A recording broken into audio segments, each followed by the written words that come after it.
মায়ের বিরুদ্ধে ষড়যন্ত্র করতে গিয়ে ধরা পড়ছে টিটো। সম্পূর্ণ জানতে ভিডিওটিতে একটি লাইক করে দেখতে থাকো।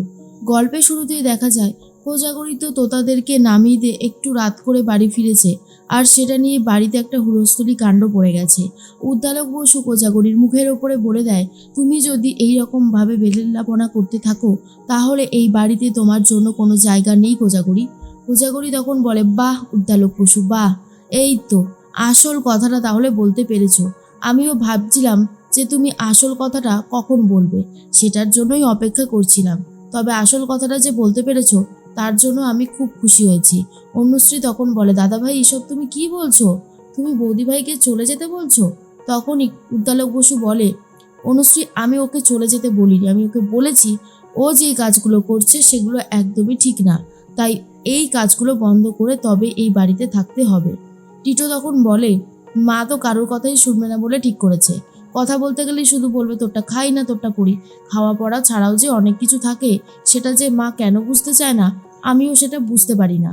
এর মধ্যেই ঠাম্মি তখন বলে, বৌমাকে একটা কথা বললে 5টা কথা শুনিয়ে দেয়, তার জন্য ওর সাথে আমার কথা বলতেই ইচ্ছে করে না। কোজাগরী বলে, বলেন কেন? বলবেন না কথা, আমি কি বলতে বলেছিলাম? বলিনি তো। এই যে দেখুন না, আমি বাড়িতে ফেরা মাত্রই আপনারা সবাই মিলে আমাকে ঘিরে ধরেছেন, যেন আমি সেই ক্লাস 12-এ পড়া মেয়েটা যে দেরিতে বাড়ি ফিরে একেবারে অন্যায় কাজ করেছি। কিন্তু কে বলবে যে আমার বিয়ে হয়ে গেছে, আমার ছেলেদেরও বিয়ে হয়ে গেছে, কদিন পরে আমাদের চুলও পেকে যাবে, বয়স হয়ে যাব, হাঁটু কাঁপবে, সেই সমস্ত কে আর বলবে? এরপরে কোকো বলে, তোমরা এমন কেন করছো গো? কাকিমার সাথে এমনটা করো না।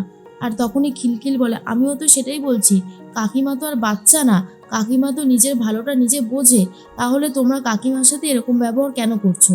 তখনই টিটো বলে, কেন করছি সেটা তুমি বুঝবে না, আসলে তোমার মা তো খুব ভালো, তোমার মা কোনোদিনও কোনো অন্যায় করেনি, তাই। আর আমার মাকে দেখো অন্যায়ের পর অন্যায় করেই চলেছে। ময়ূরাক্ষী বলে, কি হচ্ছেটা কি? হ্যাঁ, এরকম বলো না কোজাগরীকে, ওরও তো খারাপ লাগছে। আর কোজাগরী, তুমি যদি একটা ফোন করে দিতে না তাহলে আর এরকম কথা শুনতে হতো না জানো। আসলে উদ্দালকদা খুবই চিন্তা করছিল তোমার জন্য, চোখে মুখে চিন্তার ছাপ স্পষ্ট দেখতে পেয়েছি আমি। কোজাগরী বলে, হ্যাঁ তুমি তো আজকাল সব কিছু একটু বেশি দেখতে পাও, বিশেষ করে উদ্দালকদার। হ্যাঁ দেখতেই পারো, কিন্তু আমার মনে হয় নিকো ফোন করার কথা, কারণ আমি এটা জানি যে আমি যদি দেরি করে ফিরি তাহলে আমাকে নিয়ে অন্তত কেউ চিন্তা করবার লোক নেই, সেই জন্যই আমি আর কিছু বলিনি। আর আমি মরি কি বাঁচি সেটা এই বাড়ির লোক তো দেখতে আসে না, তাই আমি কেনই বা বলতে যাব। উদ্দালক পশু বলে, তুমি যখন এই বাড়িতে থাকতেই চাও না তাহলে চলে যাও। এই বাড়িতে কেন রয়েছো? এসি, তারপর বাথটব, শাওয়ার এসবের ফ্যাসিলিটি নেবে বলে? আর এটা শোনার পরেই কোজাগরী পুরো চুপ আর বলে, উদ্দালক বসু তুমি হয়তো ভুলে গেছো, এই বাড়ির প্রত্যেকটা জিনিস আমার হাতে করে তৈরি হয়েছে, আমি সব দায়িত্ব নিয়ে অ্যারেঞ্জমেন্ট করেছিলাম বলেই না রাতে ঘুমোতে যাও শান্তি করে, কারণ এসিটা আমি অনেক কষ্ট করে লাগিয়েছি। হ্যাঁ টাকা তুমি দিয়েছো, কিন্তু একটা অ্যারেঞ্জমেন্টেরও না লোক থাকে, তাকেও কিছু টাকা পয়সা দিতে হয়, যাকে তোমরা ম্যানেজার বলো, যে সব কাজ ম্যানেজ করে রাখে। আর আমাকে কি দিয়েছো তোমরা? কষ্ট ছাড়া আর দুটো ভাত ডাল ছাড়া আর কি কিছু দিয়েছো? এত কথা আমি শুনবো না, আমি এই বাড়ি থেকে চলে যাচ্ছি। তখনই ঋত্বিক বলে, বৌদিভাই, বৌদিভাই তুমি এত রাতে কোথায় যাবে? প্লিজ যেও না, আমি তো তোমার কাছে কোনোদিনও কোনো রিকোয়েস্ট করিনি, আজকে করছি। তুমি যদি এইরকমভাবে যাও তাহলে তোমার খারাপ লাগবে, তোমার কষ্ট হবে। কোথায় যাবে তুমি? সব থেকে বড় কথা, তুমি এখানে থেকে যাও। তখনই কোজাগরী বলে, জানো তো ঋত্বিক, আমরা গরিব মানুষ হতে পারি, আমরা সাধারণ হতে পারি, আমি তোমাদের মতন অত পড়াশোনা শিখিনি, কিন্তু আমারও তো একটা মান সম্মান আছে বলো। মান সম্মান খুইয়ে আর কতদিনই বা এখানে পড়ে থাকবো, তাই আমাকে তো একটা সিদ্ধান্ত নিতেই হতো। সেই জন্যই আমি এই সিদ্ধান্তটাই নিয়েছি যে আমি আর এখানে থাকবো না, আমি আর এখানে কোনো অপমান সহ্য করব না। তখনই ময়ূরাক্ষী, তারপরে খিলখিল, কোকো আটকাতে চাইলেও কোজাগরীকে আটকাতে পারে না। কোজাগরী বলে, আমি ঠিক নিজের পায়ে দাঁড়িয়ে যাব, আমার যত কষ্টই হোক না কেন। আর কয়েকটা দিন একটু কষ্ট করলেই মাথার উপর একটু ছাদ জোগাড় করার মতন অর্থ আমি জোগাড় করতে পারবো। এই বলেই চলে যায়। আর তখনই অনুশ্রী বলে, এটা ঠিক হলো না মা আর দাদা ভাই, এটা কিন্তু তুমি ঠিক করলে না। সব থেকে বড় কথা, বৌদিভাই কিন্তু অনেক কষ্ট পেয়ে বাড়ি ছেড়েছে। হ্যাঁ, এরপরে যদি কারোর কিছু হয় কোনোদিনও বৌদিভাইয়ের থেকে সাহায্য আশা করো না, তাহলে সব থেকে বড় ভুলটা তোমরা করবে। এরপর যে যার ঘরে চলে যায়। পরের দিন সকালতেই টিটো ঠিক করে ওই কোজাগরীর হেসেল ওই জায়গা থেকে উঠিয়ে তবেই ছাড়বে। সেই জন্য ক্লাবের কিছু সদস্যদের সাথে কথা বলতে থাকে আর কায়দা করে বলে, বুঝতে পারছে তো যে আমরা আমাদের সাথে কথা বলেছে ওই জমির মালিক। আসলে যেই দোকানটা যেখানে রয়েছে সেই জমির মালিকের সাথে কথা বলে এই টিটো ওই দোকানটা ওখান থেকে ওঠাতে চাইছে। বলে দোকানদারের কোনো লাভ তো হচ্ছে না বলো, যে এইভাবে কারুর জায়গা কেউ আটকে রাখতে পারে? তোমরা বলো যে মাকে গিয়ে বলো এই জমিটা ছেড়ে দিতে হবে, কারণ ওই মালিক আমাদেরকে এরপরে তো থ্রেট করবে, তাই না? আমাদের সাথে কথা বলেছে।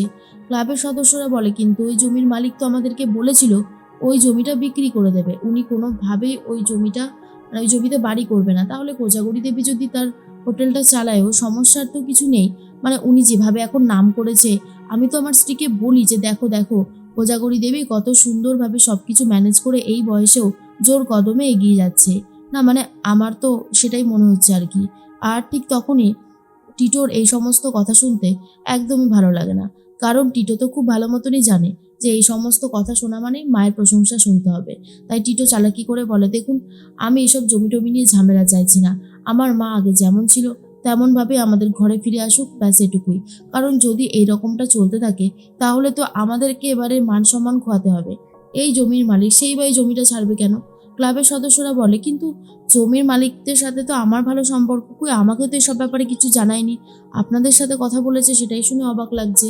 তো উনি তো জমির মালিক তো বলেছিল এই জমিটা বিক্রি করে দেবে, তো এই জমিটা যদি বিক্রি করে দেয় আপনারা কিনবেন?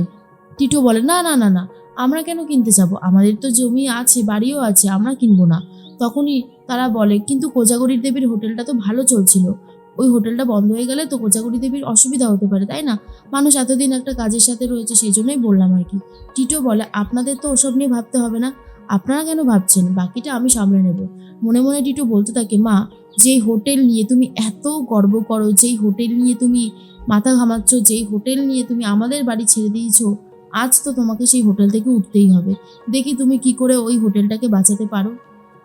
এর মধ্যে ক্লাবের সদস্যরা বলাবলি করে, কোজাগরী দেবীর হোটেলটা সত্যি খুব ভালো চলছিল, হোটেলটা উঠিয়ে দিলে খুব একটা ভালো কাজ হবে না, শেষ চেষ্টা একবার করে দেখতে হবে।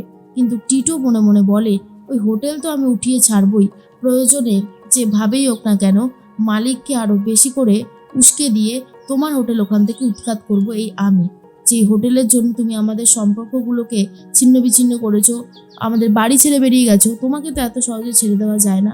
এদিকে কোজাগরী তার হোটেল নিয়ে খুব ভালো আছে, হোটেলে প্রচুর কাস্টমার আসছে আর কাকা দাদিও খুব ভালোভাবে হ্যান্ডেল করছে। আর কোজাগরী তখন বলে, জানো তো কাকু, আমার কোনো দুঃখ নেই, এই হোটেলটা পাওয়ার পর আমি আমার জীবনের মানে খুঁজে পেয়েছি। কাকাবাবু শুনে খুবই খুশি হয়ে যায়।